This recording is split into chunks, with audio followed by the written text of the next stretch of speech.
Hey, it's NPR's Book of the Day. I'm Andrew Limbong. There's something special about the relationship between siblings. They're the only other people who know, in their bones, what it was like growing up with these weirdos who raised you. There's a shared language built around the things you know about your parents. But that's not quite the right way to say it, right? Because it's more like the shared language is built around the things your parents told you. It's a slight difference, but that difference is the basis of today's book, Black Cake, written by Charmaine Wilkerson. And in this interview with NPR's Kelsey Snell, she says that our lives, our identities, are shaped by the stories we pass down from generation to generation. Of course, who's to say if those stories are true? Eleanor Bennett, a widow and mother, concealed a life of heartache with half truths and lies of omission, but she did not want to take her secrets to the grave. Instead, she left behind a recording for her son Byron, a famous oceanographer, and her estranged and struggling daughter Benny. You children need to know about your family, about where we come from, about how I really met your father. You two need to know about your sister. Byron and Benny look at each other, mouths open. B&B, I know this is a shock. Just bear with me for a moment and let me explain. In Charmaine Wilkerson's swirling new novel Black Cake, that explanation upends everything Byron and Benny thought they knew about their mother, their family, and themselves. Charmaine Wilkerson joins us now. Thank you and welcome. Thank you, Kelsey. It's wonderful to be here.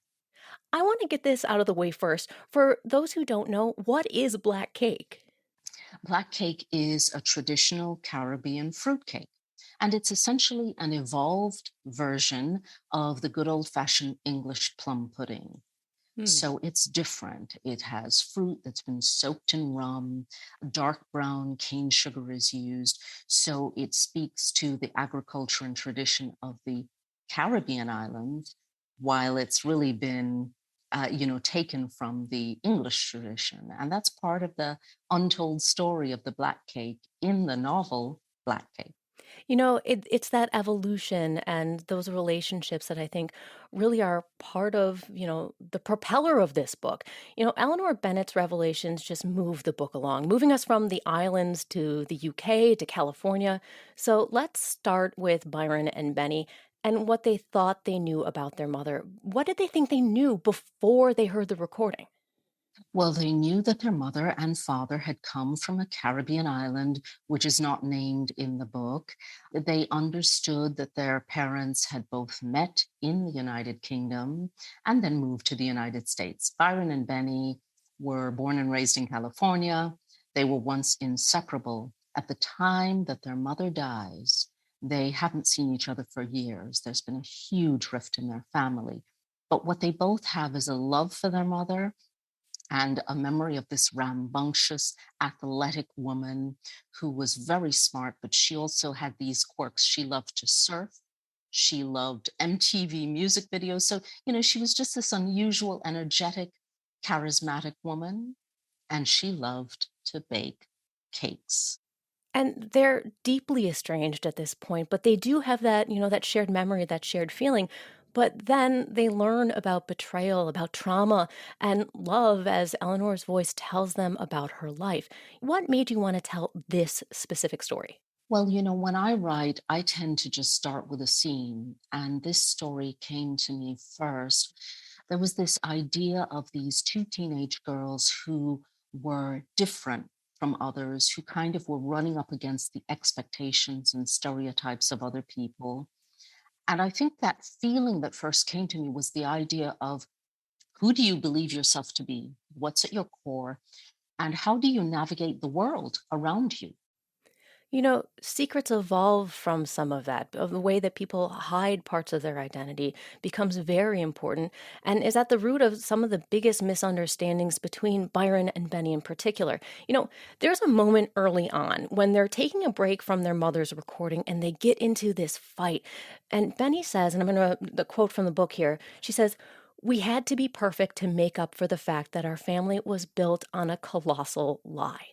What's going on in that moment for Byron and for Benny? Well, Byron and Benny both identify as African Americans, and Benny always thought that she was expected to be the high achiever, the perfect daughter, because they are a Black family in America. And she is beginning to find out that maybe her parents were so insistent on a certain level of achievement and also keeping some things, out of the public eye in terms of your identity and your lifestyle, because they were afraid. They had something to hide, but their children didn't know it. And so she's feeling a lot of anger because she felt held to very high standards. She felt that she was always disappointing her parents. And then she starts to think maybe this wasn't about me. Maybe this was about them. This story has so many kind of earth-shattering revelations and changes to the way that, Benny and Byron relate to their own identities, to who they are. But near the end, Eleanor says to her children, at some point in the recording, after all of these revelations about her past, you do know who I am. What point is she making about identity there? What she's trying to say is that even if the stories she told about herself originally in raising her children were not quite true, even if they've learned things about where she's been, one thing hasn't changed. She is their mother. And she's trying to say something about the importance of love and the importance of relationships, that those also form part of your identity. Hmm. She's trying to say that some part of that never changes. And what she's trying to say is that they have not changed. Her children are still her children. I walked away from Black Cake thinking about the hidden choices women are forced to make when the world fails them. I've also been thinking about all I don't know about the choices people I love have had to make. How do you think about the secrets that kept your characters from really knowing one another? Well, I think one of the things that, and certainly this in my family, I think about this sometimes, is when I was a little girl, I'd hear stories. Then when I became older, old enough to hear Mhm. certain things, maybe I heard a slightly different version.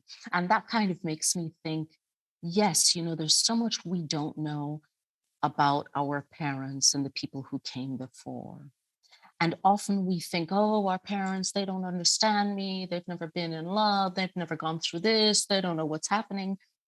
But what's really happening is the child is not necessarily understanding the parent. And, maybe sometimes we don't know because, well, it's just not something they share. Our lives are built on stories. Our identities, our family histories are shaped by the stories that we are told from one generation to another. And they're also shaped by the stories that are not told. That's Charmaine Wilkerson. Her new novel is Black Cake. Thanks so much for talking with us. Thanks so much for having me, Kelsey.